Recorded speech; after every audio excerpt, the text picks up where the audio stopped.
Presentamos Sin Amarres. Sin Amarres es noticias. Sin Amarres es opinión. Sin Amarres, una mesa de diálogo donde sobresalen los temas de mayor interés social, económicos y políticos del país. Bienvenidos a su espacio Sin Amarres. Bajo la conducción y dirección del sociólogo Stalin Poveda Granoble. En el aire.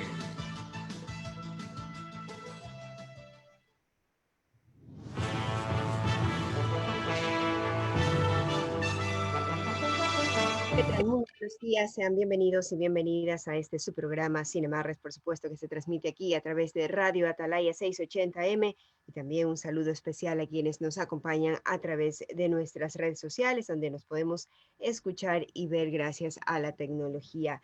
Queremos decirles que hemos preparado pues la información, compartir con ustedes la principal información del Ecuador y el mundo, el análisis y la opinión, aquí en primera mano en su programa Sin Amarres.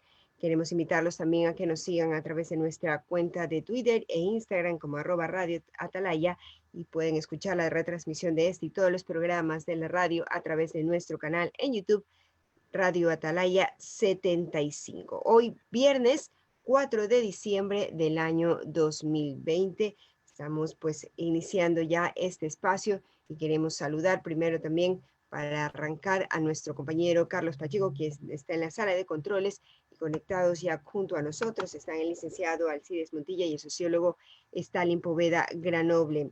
Licenciado, me da un comprendido porque no lo veo en este momento, pero quisiera saber, estamos con usted. Muy buenos días. Estamos acá, estamos. Perfecto, licenciado. Muy buenos días. Iniciamos con su salud. Bueno, en todo caso, saludando pues a Teresa y también a Stalin Poveda, el director del programa, y por supuesto también a Carlos Julio Pacheco, que está en los controles. Pero tenemos que, en primera línea, como siempre, saludar a la amable audiencia de Atalaya, no solamente a las que nos escucha, nos oye, nos sintoniza en Guayaquil, también la que lo hace en las distintas provincias del Ecuador y en todo el mundo. Y digo en todo el mundo porque Atalaya se escucha en todo el continente y en otros más a través de nuestras distintas redes sociales. Como siempre, gracias a los que están escuchándonos, reciban de nosotros un abrazo imaginario a la distancia, estimada Teresa. Claro que sí, ahora sí lo veo, licenciado. También veíamos al sociólogo Stalin Poveda Granoble, quien le vamos a dar paso a continuación para que dé su saludo. Muy buenos días, sociólogo. ¿Cómo está usted? Buenos días ecuatorianos. Me da un comprendido si estamos en contacto. Sí, lo escuchamos. Estamos bien. Teresa, buenos días. ¿Cómo está usted? También a nuestro compañero Alcides Montilla y Carlos Pacheco en los controles. Se termina esta semana, viernes 4. Se termina el año también en el mes de diciembre. Y consigo algunas esperanzas y algunos objetivos que cada una de las familias en el país se han propuesto para cumplimiento, más allá de las limitaciones que están dispuestas por los COEs provinciales y los COEs nacionales respecto a las celebraciones de Navidad, de fin de año. Creo que lo importante para los ecuatorianos es pensar que pasamos un año realmente que convulsionó la vida de cada uno de nosotros, por la pandemia y por otros aspectos que tuvieron que ver con las prevenciones que se deberían de tomar o que tenemos que aún seguir tomando respecto al contagio por el coronavirus. Todo pasa, a lo largo del tiempo ocurre y no puede durar toda la vida. De tal manera que estamos en la última milla de la protección, porque ya la vacuna ya está por llegar a nuestro país, como lo han anunciado las autoridades, pero debemos continuar con la disciplina social, la que hasta ahora nos ha garantizado prácticamente el cuidado. Y esto es una responsabilidad en el orden personal y también en el orden colectivo, que cada vez nos indica que debemos estar en la línea de la protección para evitar contagios que después tengamos que lamentar. Vamos a conocer los titulares que hoy traen los medios de circulación nacional.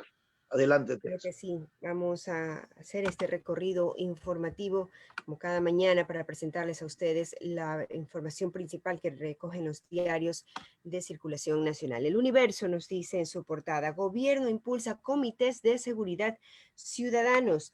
El ministro de Gobierno, Patricio Pazmiño, sostiene que se han tomado medidas con las que se está evitando lograr, se está tratando de frenar la ola delictiva que se levantó las 2 últimas semanas. Una de esas acciones es la activación de los comités de seguridad ciudadana que habían estado un tanto suspendidos producto de la pandemia. Entonces, lo que hemos hecho, dice Patricio Pazmiño, es activarlos dentro de este concepto que tienen los comités, que es una visión de integralidad y de corresponsabilidad en el manejo de la seguridad, porque la solución a los problemas no comienzan ni terminan con la gestión policial, anotó. Se refiere también dentro de esto, dentro de estos actores, a la justicia y la propia ciudadanía. Tras la arremetida de la delincuencia en Guayaquil, en localidades de Los Ríos, Pichincha y El Oro, afirman que es necesario un cambio de estructuras. Explica que hay comités de seguridad provinciales y cantonales en todo el país, pero que en Guayaquil se han hecho más visibles porque se requirió su presencia. Por otro lado, también nos cuenta el Universo: Petrolera declara en emergencia contrato de seguros. El 1 de diciembre, a menos de una semana de que termine el plazo de vigencia de la actual póliza de seguros de los activos de Petroecuador a cargo de Seguro Sucre, se dictó el estado de emergencia de la contratación de seguros petroleros. Ese día se había declarado desierto el concurso. Ahora todo apunta a que Hispano de Seguros firmará.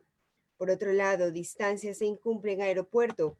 Pese a las regulaciones, los familiares de quienes arriban a Guayaquil no mantienen la distancia para evitar el COVID-19. Preocupante situación que está en nuestras manos como ciudadanos realmente.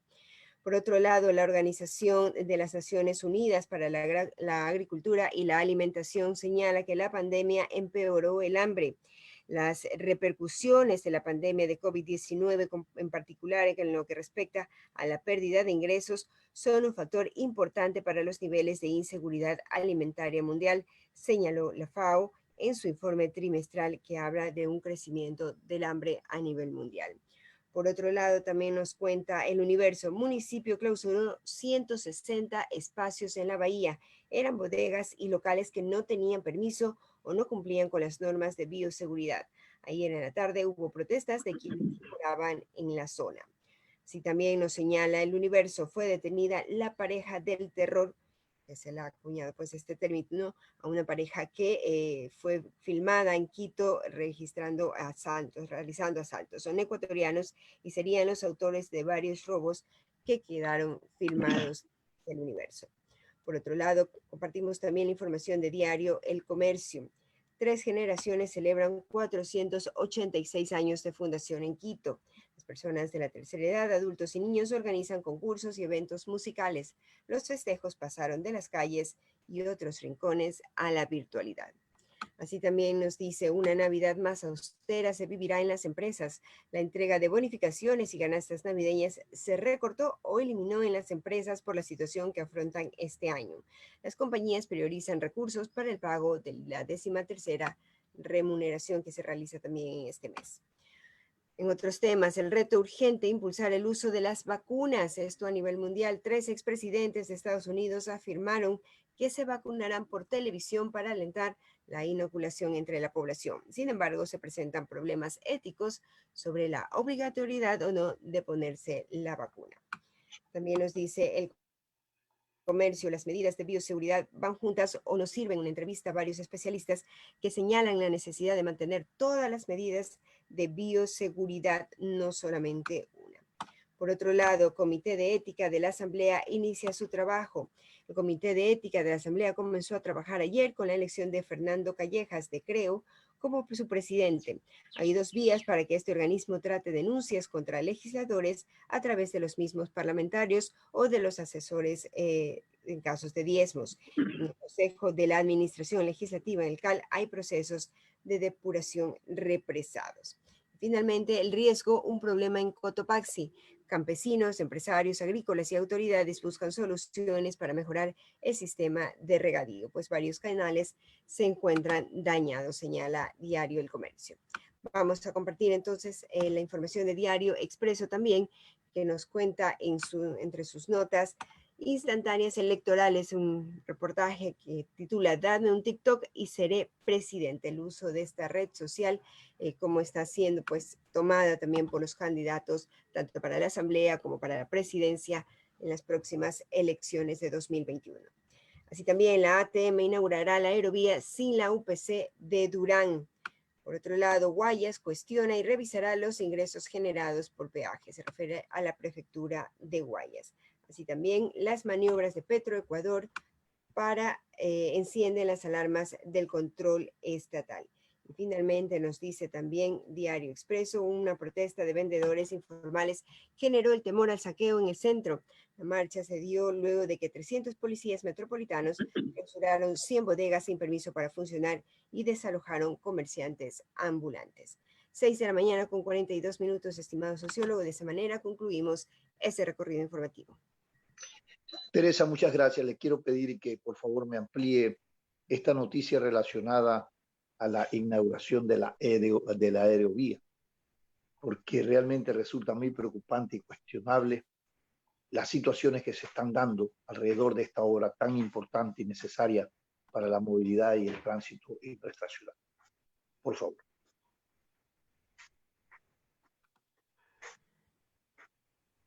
Se dio luego, está en Expreso. Lamentablemente Expreso no nos deja.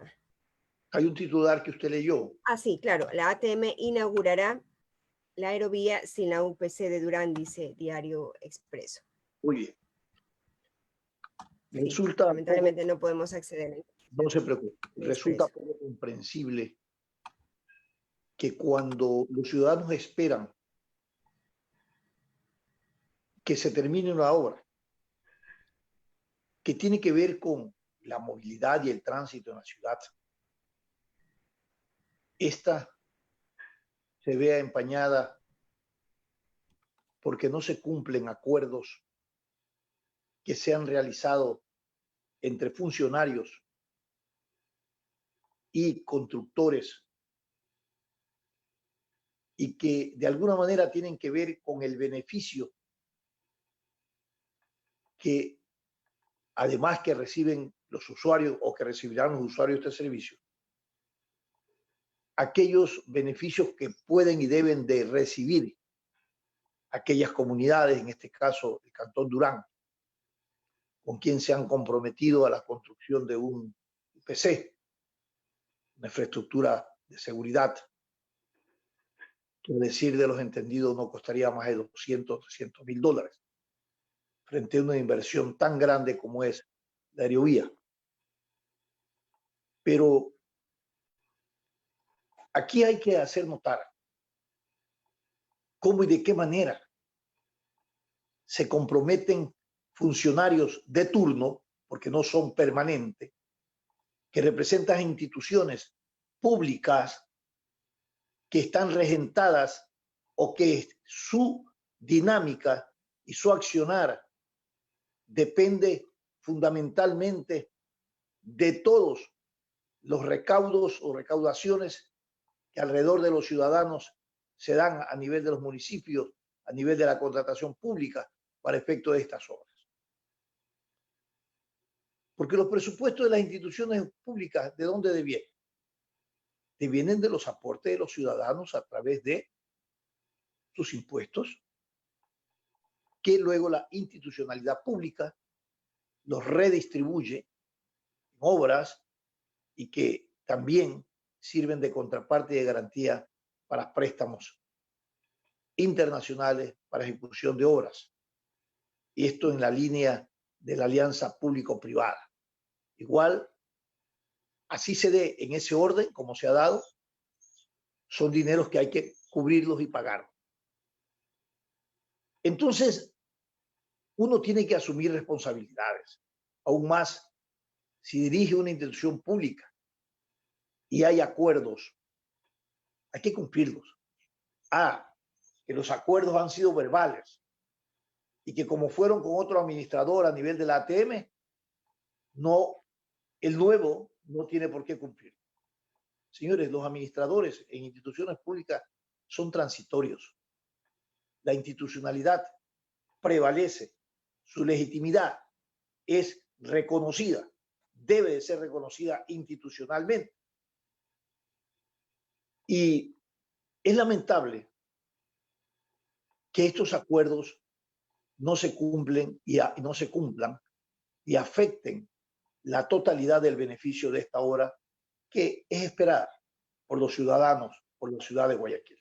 Es una obra emblemática que estaba programada en la línea de todo lo que tenía que desarrollarse con motivo del bicentenario. Uno se pregunta la magnitud de la obra, la magnitud de la inversión, la forma como está concebida en la recuperación de las inversiones y los acuerdos cómo se llegaron, en este caso, con el municipio de Durán. ¿Por qué no se cumple? Si se hizo público, no fue un acuerdo a escondidas. Eso se conocía, se publicó en los medios de comunicación. Y si que se hace público, es porque debe de cumplirse. No se puede perder la fe. No se puede generar ese tipo de desconfianza. Si esto ocurre antes de ser inaugurada una obra, imagínense cuántas cosas pueden pasar en el desarrollo y ya implementación de la obra como tal. Mañana posiblemente aparezcan otro tipo de compromisos que también pueden demandar el cumplimiento. Pero lo que sí es condenable, que estos acuerdos, más allá de que han sido verbales, entre administradores que son transitorios, si se llegaron, si se comprometieron y una parte, en el caso de Durán, entregó lo que tenía que entregar, que era el espacio, el terreno donde se genera esta estación de aero suspendido. Evidentemente, la contraparte pidió pues que también se haga esta adecuación de infraestructura en términos de seguridad. Demandamos para que esto no obstaculice. ¿Cómo es posible que digan vamos a inaugurar la obra, pero no vamos a inaugurar la parte fundamental, central, que es la estación de Durán? Pero yo no sé de dónde entonces, de cuál estación a cuál estación se va a dar servicio. Se supone que lo importante era de que desde Durán a Guayaquil se transporten alrededor de... Perdón, era la UPC. Es la UPC, es la UPC, la Unidad de Policía Comunitaria. La unidad, eso, de seguridad. Y se supone que lo fundamental es la transportación de miles de ciudadanos desde Durán hacia la ciudad de Guayaquil. Porque acá en Guayaquil receptan a estas personas y realizan actividades de orden comercial y actividades de relaciones de dependencia también, en términos de trabajo. Ahora, esta amenaza, esto es como que dice, va porque va, cueste lo que cueste, pase lo que pase. O sea, olvidémonos de ese tipo de cosas. Yo creo que hay que retomar y llegar nuevamente a generar estos compromisos que son necesarios que se cumplan para el normal desenvolvimiento y desarrollo de esta obra que tanto va a beneficiar en la movilidad y también en el tránsito a nivel de nuestra ciudad. Alcides.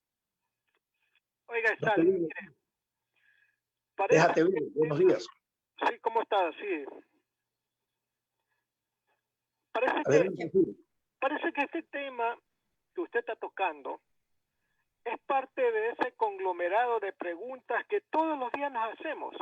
Conglomerado de preguntas que se van aumentando día a día, porque aquí la parte de la incógnita es la que reina en este país. Incógnita de todo. ¿Por qué ahora empiezan a aparecer los problemas de la aerovía cuando se suponía que esta obra ya estaba lista para el bicentenario en julio? Claro. Por efectos de la pandemia, pues se pospuso. ¿Por qué ahora el alcalde de Durán dice que no, que mientras no me hagan esa obra no permitiré el arranque, el inicio de la aerovía que estaba prevista para estos días. Claro. Entonces usted se hace varias preguntas, otras, yéndonos a otros temas, ¿verdad? Y usted termina siempre repitiendo, ¿y por qué? ¿Y por qué? ¿Y por qué? ¿Y por qué los asambleístas presos están pidiendo que por favor no les apliquen demasiadas multas para poder salir rápidamente y poder seguir delinquiendo? Por decir, ¿por qué? ¿Los asambleístas, dijo, o de los delincuentes que están presos? No, pues, bueno, propiamente dicho lo que usted acaba de decir. Ya. Entonces, entonces siguen las preguntas. ¿Qué va a pasar en Navidad? ¿Qué va a pasar en Año Nuevo? Oiga, ¿cuántos candidatos presidenciales tenemos? No sabemos. Ya no tenemos. sabemos. Pueden que sean 14, puede que sean 15, puede que sean 16. La campaña electoral, ¿alguien sabe cuándo empieza? No sabemos. Por ahí dicen que el 31 de diciembre. Imagínese usted que el 31 de diciembre, en plena temporada de Año Nuevo, la gente va a poner a participar en la campaña. Por favor. ¿Qué nos espera en la campaña electoral? ¿Qué va a pasar el próximo año con el coronavirus? ¿Qué va a pasar con la repartición de las vacunas? ¿Hemos aprendido o no tanta cantidad de situaciones que nos ha originado el coronavirus?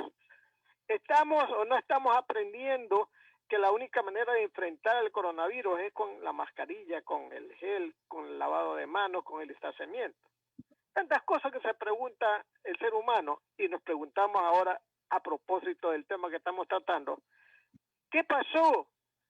¿Alguien sabe por qué el alcalde de Durán recién reacciona ahora? ¿Y por qué no lo hizo antes? ¿Cuál fue el problema? No es pues una obra de $2, es una obra más o menos, ¿ya? ¿Alguien sabe si él tiene la razón? ¿Alguien sabe si él no la tiene? Estamos en el país de no sabemos qué hacer, no sabemos. Nadie sabe nada, nadie dice nada. Todos nos miramos al cielo buscando el planeta que ya mismo va a pasar por el nuestro, ¿verdad? O dos creo que van a pasar por el nuestro. O sea, estamos mirando al cielo para ver si del cielo nos caen las respuestas y tales. El asunto es que si usted escarba un poquito, aquí en este país nadie sabe nada de nada. Y mire, fuentes de información existen suficientes. Lo que pasa es que lamentablemente nuestros ciudadanos más están pues interesados en el fútbol del domingo o en la novela que está transmitiendo determinado canal, etcétera, etcétera, y no sabe de otros problemas tan tremendamente graves que inciden necesariamente en el desenvolvimiento de nuestras actividades. ¿A quién no le interesa el funcionamiento de la aerovía? Dígame usted, Stalin. Ese es el problema del país, no sabemos absolutamente nada, no solamente de la aerovía, de la pandemia, de la política, de la economía, no sabemos cuánto vamos a pagar, no sabemos cuánto dinero necesitamos para terminar bien el año, ahora que en diciembre se viene el pago de los décimos, etcétera. Entonces estamos en ese vaivén de no saber qué va a pasar con este país. ¿Quién nos da respuesta? No van a ser los periodistas, discúlpenme. Nosotros no somos fuentes oficiales de nada. Nosotros transmitimos las informaciones. No somos generadores de las informaciones. Opinamos porque ese es el derecho que tenemos como comunicadores. Y a propósito, una salvedad, Stalin. Mucha gente cree que los periodistas no podemos opinar. Que vaya pues un poquito a revisar las materias que a mí me enseñaron y creo que también a Teresa. Hay pues el periodismo de opinión, aparte del periodismo informativo e interpretativo. Hay el periodismo de opinión.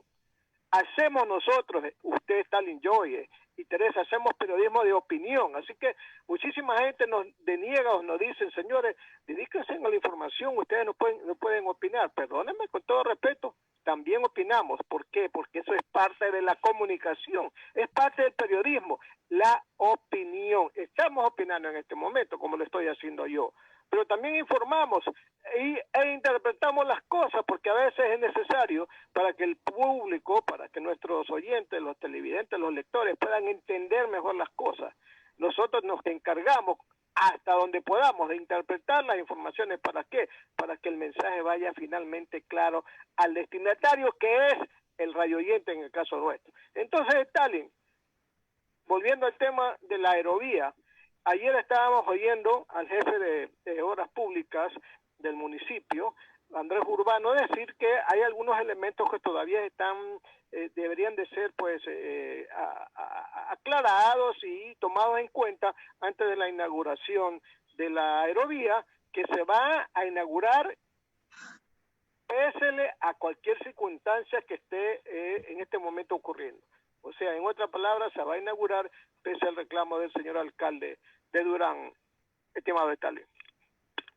Gracias, Alcides. Efectivamente, vivimos planteándonos interrogantes permanentemente. Despejarlas realmente resulta una tarea muy difícil, porque la falta de legitimidad en términos de la acción administrativa pública en las instituciones hace de que este elemento fundamental de consolidación de un Estado de Derecho cada vez se vea amenazado por este tipo de conductas y de comportamiento de gestión y de administración pública. Estas cosas hay que corregirlas.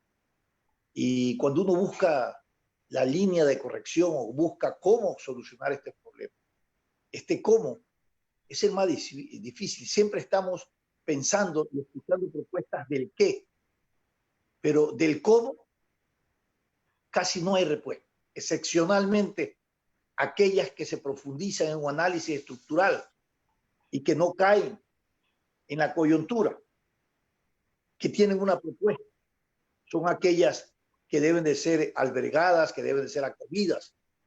Pero realmente, como el problema es un problema estructural, sistémico, no requiere solamente de que el acuerdo al que estamos hablando en el caso de la aerovía se concrete, sino que hay que resolver otros temas estructurales que han sido también de demanda social, pero que también no han sido tomados en cuenta.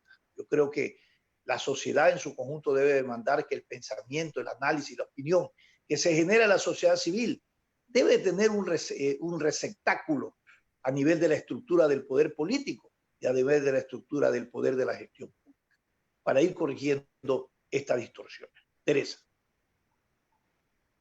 Teresa, no sé, estamos con el invitado, nos vamos a un contacto, parece que nos hemos quedado congelados. Ya lo veo al doctor Byron López, le pedimos que active Así es, justamente le quería comentar. El micrófono. En la búsqueda de ese cómo, sociólogo, siempre es importante escuchar voces tan profundas en el análisis como la del doctor Byron López Castillo, ya que lo tenemos en pantalla. ¿Le parece si vamos a la pausa? Comentar primero, obra en la precooperativa Cerro en Mapasingue Este. La obra incluye la construcción de escalinatas y una vía para beneficio de más de 5.000 habitantes de la precooperativa.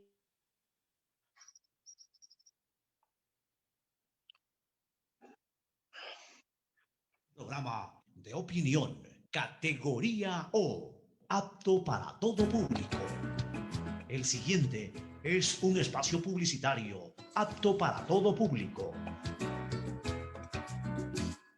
Estar al día en tus pagos no solo te permite contar con agua potable sin preocupaciones, sino que también hace posible que Interagua invierta en obras para dotar servicio a quienes hoy no lo tienen. A partir del 14 de noviembre, reiniciaremos la suspensión del servicio por deudas acumuladas. Ponte el día en tus pagos con Interagua. Aprovecha las facilidades, descuentos y convenios de pago que tenemos para ti. Consulta los planes de financiamiento por medio del app de Interagua, página web o llamando al call center 134. Interagua, siempre contigo. Ahora renovar tu permiso de bomberos es más fácil y rápido, tanto como ver las historias de tus amigos en Instagram, buscar tu video favorito en YouTube o subir una nueva foto de perfil en Facebook. Ahora tan solo debes entrar a www.bomberosguayaquil.gov.es y dar clic en servicios en línea. Allí podrás realizar el pago de tu permiso e imprimirlo online. Además, podrás ingresar tus obras o proyectos de construcción, todo desde la facilidad de tu hogar. Si necesitas más información, chequea nuestras redes sociales o escríbenos a serviciosenlinea@bomberosguayaquil.gov.es. Este es un mensaje del Benemérito Cuerpo de Bomberos de Guayaquil. Autorización número 0412, CNE, Elecciones Generales 2021. Esto aún no termina. Por eso le digo a mi nieto que para jugar pelota siempre debe usar mascarilla. Y cuando vuelve, hago que se limpie para entrar a casa. No te confíes. El estado de excepción terminó, pero la pandemia sigue. Manos, mascarilla, distanciamiento y preocuparse de que todos cumplan las medidas de seguridad. Alcaldía de Guayaquil. Autorización número 0118, CNE, Elecciones Generales 2021. Ya son 200 años de independencia de esta libérrima ciudad que siempre sale adelante. Por eso nos sentimos en constante compromiso de trabajar al ritmo de Guayaquil, generando empleos a través de nuestras obras que ayudan a reactivar la economía de la ciudad y un servicio con agua potable de calidad para beneficiar a cada uno de los 3 millones de guayaquileños. También velamos por un futuro sostenible, trabajando arduamente en la conservación de nuestro río Daule, porque este bicentenario, el Guayaquil que soñamos, se levanta con obras. Autorización número 0729, CNE, Elecciones Generales 2021. No se pierda el personaje del viernes bajo la conducción del ingeniero Andrés Mendoza Paladines. Este viernes nos acompaña. Buenos días, soy Jaime Durán Barra. Este día viernes estaré en Radio Atalaya conversando sobre distintos temas. El personaje del viernes por Atalaya 680 AM, la radio más copera del Ecuador.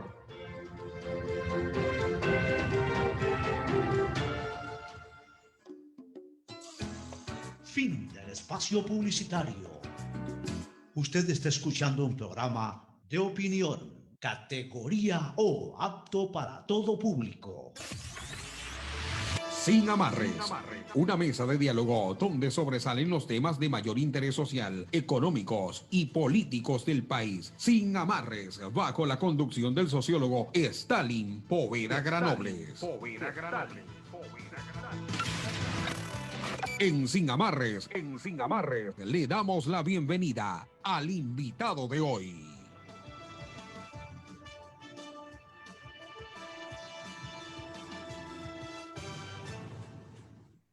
Siete de la mañana con 3 minutos. Gracias por continuar en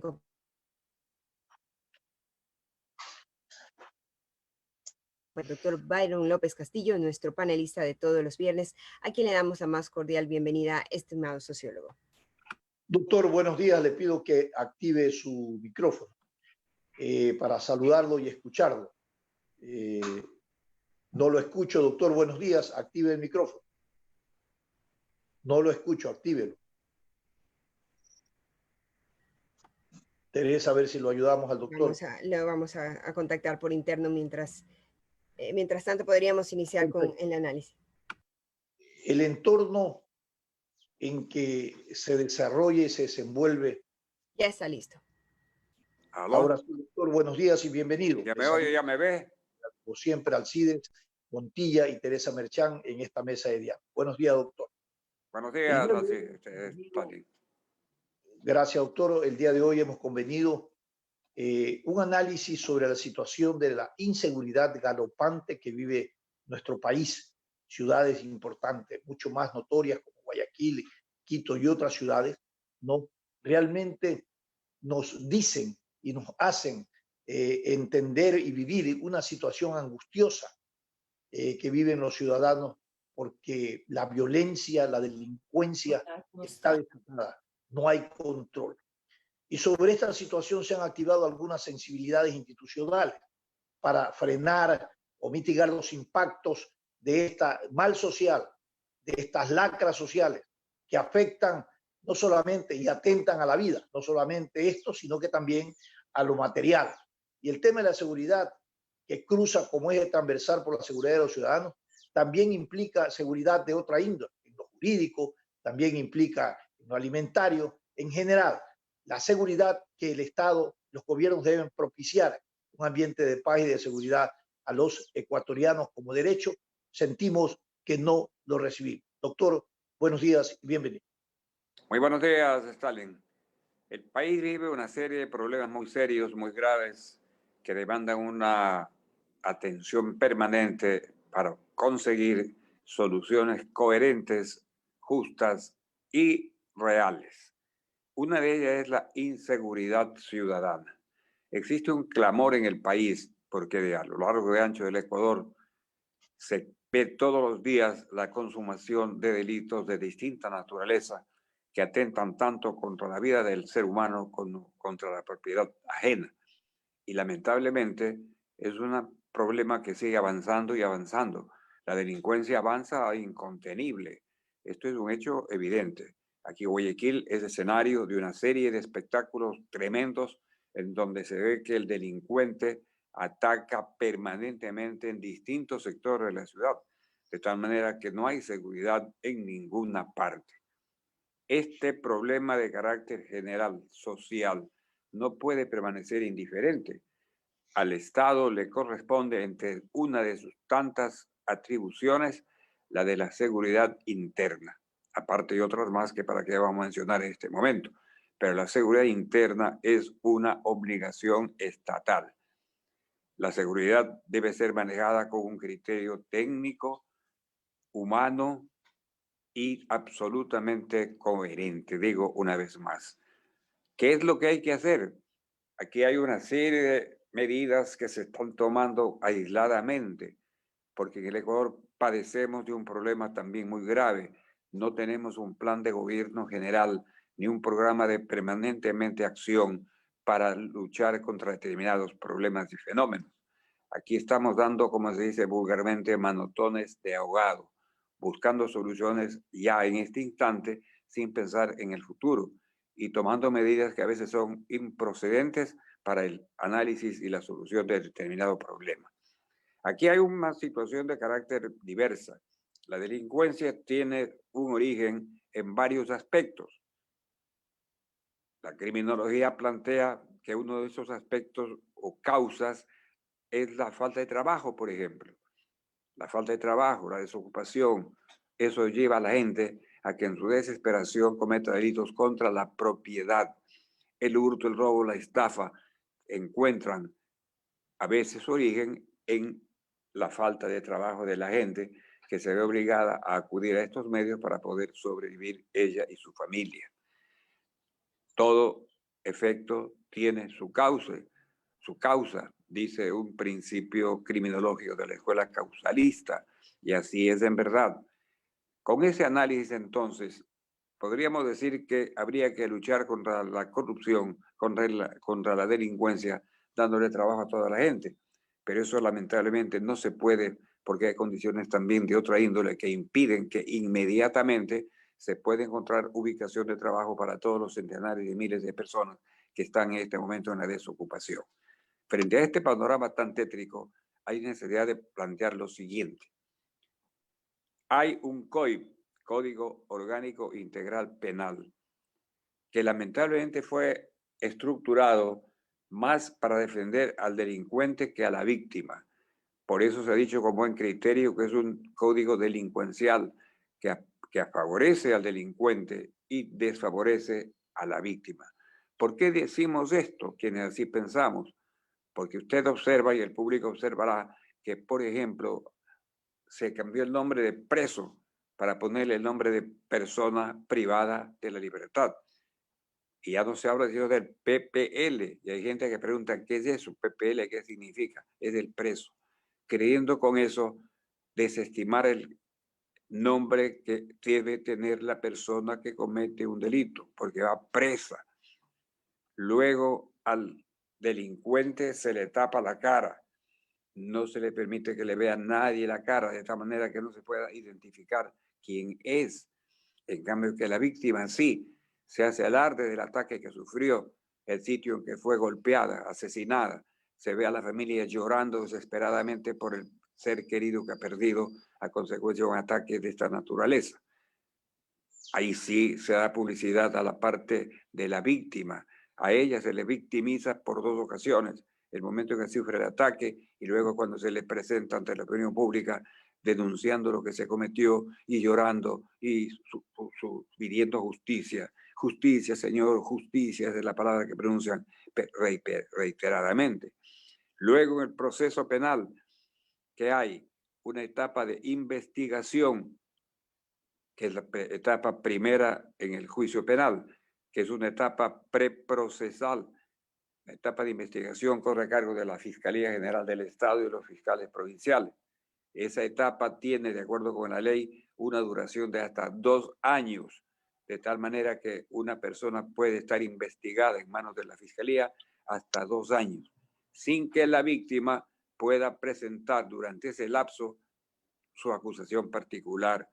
¿Esto qué significa? Que la víctima está esperando que se termine la investigación previa para entonces comparecer a la acción judicial con la acusación particular que podría presentar en contra del autor del delito que está haciendo materia de la investigación.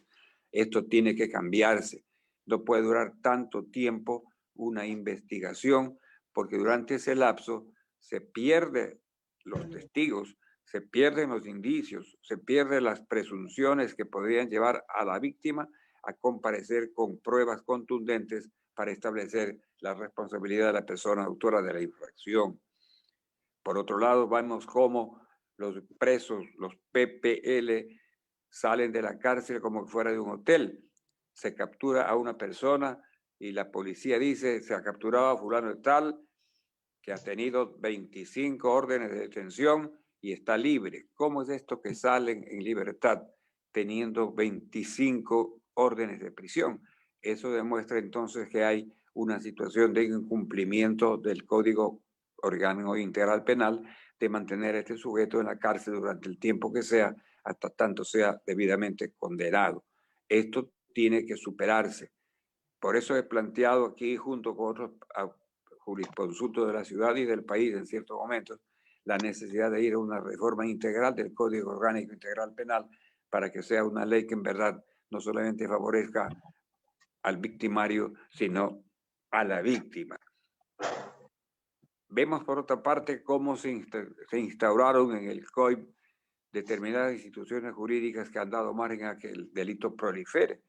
Por ejemplo, la denominada cooperación eficaz, que tiene el nombre en otros países de la delación premiada y en Argentina la ley del arrepentido.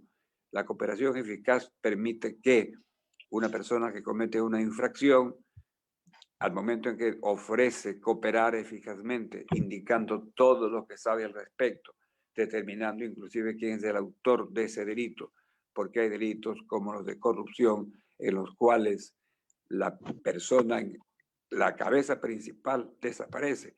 Y a esto Roxin, el penalista de reconocido prestigio mundial, llama el hombre de atrás. El hombre de atrás no aparece siempre. Está escondido, oculto, él dirige, maneja, mueve los hilos de la corrupción y de la comisión del delito, pero no aparece. Manda que ejecuten el acto otras personas. Ese es el hombre de atrás. Entonces, con el surgimiento de la cooperación eficaz, de la delación premiada o de la ley de arrepentido, como se llama en otras partes, se logra que uno de los partícipes en el delito lo denuncie al cabecilla del mismo. Eso está bien, pero lo que no está bien es que por el hecho de haber dado el nombre y la persona y haber contado cómo fue que cometió la infracción, a la persona que participó activamente, que fue el actor material de la infracción, se le rebaje la pena en el Ecuador hasta con un 90% de la pena establecida en el Código Penal para el autor de ese delito. Esto no puede ser. Que haya la cooperación eficaz está bien, que se ayude a la justicia por parte de uno de los integrantes de la banda a que diga cómo fue, pero que no se permita que se rebaje en tal proporción la pena, porque entonces se logra que el tipo que cometió la infracción sepa que la comete en un grado tal que determina una pena determinada muy alta, pero que como coopera eficazmente sabe de antemano que la pena le va a ser reducida a una proporción totalmente contraria a la realidad. Y así tenemos en el Ecuador ya ciertos autores de delitos de corrupción especialmente que están gozando de este beneficio con una pena sumamente disminuida. Tenemos otra institución que es la que se conoce con el nombre de la Comisión... ¿Aló? ¿Se me oye? Sí. La otra institución jurídica del procedimiento penal que a la que me quiero referir es aquella mediante la cual el individuo reconoce especialmente él ante el fiscal que cometió la infracción. Se acerca al fiscal y le dice: señor, yo soy el autor de ese delito. Le vengo a decir que yo lo cometí en tal y tal forma. Esto atenta contra un principio jurídicamente aceptado del campo penal, que es el de prohibir la autoincriminación. La persona no puede autoincriminarse para que sobre esa base se responsabilice y sufra una pena determinada. Eso no está bien y se está aplicando este principio en el Ecuador. ¿Para qué? Para que la pena sea rebajada. Todos estos aspectos tienen que ser manejados con coherencia para evitar que la delincuencia avance. En este momento vemos cómo en Guayaquil se ha aumentado el número de policías, que es una cosa interesante. 500 policías han venido a la ciudad de Guayaquil por la gestión que ha cumplido en este sentido la alcaldesa de esta ciudad al decir que vengan, y ya están aquí 500 policías de otras ciudades del país para que ayuden a cooperar en el combate a la delincuencia. Eso está bien. De tal manera que ahí el Estado sí está cumpliendo con su función de ser un partícipe directo en la lucha en contra de la delincuencia. Yo creo entonces que para luchar contra la delincuencia organizada, que tiene caracteres tremendamente duros para el país, necesitamos en primer lugar ir a una reforma de esta naturaleza. Pero como para eso se necesita tiempo y no se puede vencer al tiempo, sí hay que tomar ciertas medidas. Por ejemplo, se dice con buen criterio que se debe permitir el uso de las armas por parte de los ciudadanos, porque es una realidad. El delincuente está armado hasta los dientes, ataca con puñales, ametralladoras, escopetas, revólveres, pistolas, etcétera, y el individuo de a pie, como se lo llama ahora, el hombre de a pie, no puede portar ni una horqueta para defenderse. Esta es una desigualdad tremenda que no puede permitirse. Existe en el campo penal la institución llamada de la legítima defensa personal. El hombre, cuando se defiende en legítima defensa de su persona, no comete infracción alguna. El hombre atacado puede matar a quien lo ataca y no cometer el delito de asesinato, siempre que se cumplan las condiciones que la ley permite para la imposición de esta figura jurídica de la legítima defensa personal. De tal manera que cuando una persona es atacada, el atacado puede hacer uso de un arma en proporción al arma usada por el atacante y utilizando los medios totalmente coherentes para repeler ese ataque.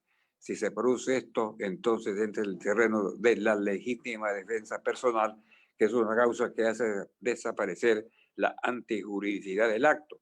Es como que el hombre no cometiera ningún delito. Eso es lo que establece la legítima defensa personal. Entonces, hay que darle la posibilidad al ciudadano de que también porte arma para defenderse. Para eso no se va a permitir porque se le dé a cualquiera un arma. Se haga como se hizo hace mucho tiempo en este país. Había la posibilidad de acudir a obtener un permiso para portar arma, y a la persona que solicitaba el permiso había departamentos especializados que hacían exámenes psicológicos para ver si era un hombre normal, antecedentes personales para ver si no se trataba también de un delincuente o una persona perseguida por la justicia, etcétera. Y cuando se establecía que era una persona normal psíquicamente y que tenía una vida sin ningún pasado delictivo, se le permitía que porte un arma y junto con el arma el permiso que le otorgaba portar esa arma. De tal manera que esto daba la posibilidad de que el ciudadano pudiera defenderse en un momento dado frente a un ataque de un sujeto que quería victimarlo. En el campo, por ejemplo, se ve cómo los dueños de hacienda y de granjas agrícolas y de animales están siendo atacados permanentemente por los delincuentes, por los avigeos, y ellos no pueden defenderse absolutamente en ningún momento. Eso hay que revisar para permitir que el ciudadano pueda portar un arma en defensa de su persona o de terceros, que también hay la legítima defensa de terceros para evitar que la delincuencia avance. Estos son planteamientos que se pueden hacer. Se dirá por quienes defienden los derechos humanos equivocadamente, convirtiendo los derechos humanos en un pretexto para impedir que se cumpla en mejor forma con la aplicación de estos principios que estoy mencionando. Se dirá que no es posible que en defensa de los derechos humanos una persona porte arma para victimar a otra. De tal manera que derechos humanos tienen solamente los delincuentes y no los ciudadanos de a pie. Esta es una pregunta que hay que hacer a quienes defienden los derechos humanos. Y no es que estemos en contra de los derechos humanos, sino que los derechos humanos los tenemos todos los seres humanos. Por eso son derechos humanos, tanto en este caso particular, el delincuente que también goza de derechos en su defensa, como la víctima que también debería gozar de estos derechos, como estoy planteando, para impedir el ataque violento sin que tenga por parte del atacado los medios necesarios para defenderse. Así es como debería entenderse este tema y cómo debería plantearse, pero demanda un análisis sereno, profundo y sobre todo con una intención positiva de solucionar el problema en lugar de agravarlo. La legislatura ya se va de vacaciones, tiene derecho a un goce de vacaciones, deja pendiente una serie de aspectos que no han sido analizados a lo largo del tiempo de su gestión. La legislatura tiene la obligación de ir a una reforma del Código Orgánico Integral Penal, no en la forma en que se está planteando en este momento, que conozco no a fondo todavía, que no abarca el tema de la seguridad social, que es un aspecto fundamental en el momento en que vive el Ecuador. Así es como debería entenderse este tema, que demanda un análisis, repito, aunque los canse, sesudo, profundo, coherente y apropiado para la realidad que vive el país en este momento.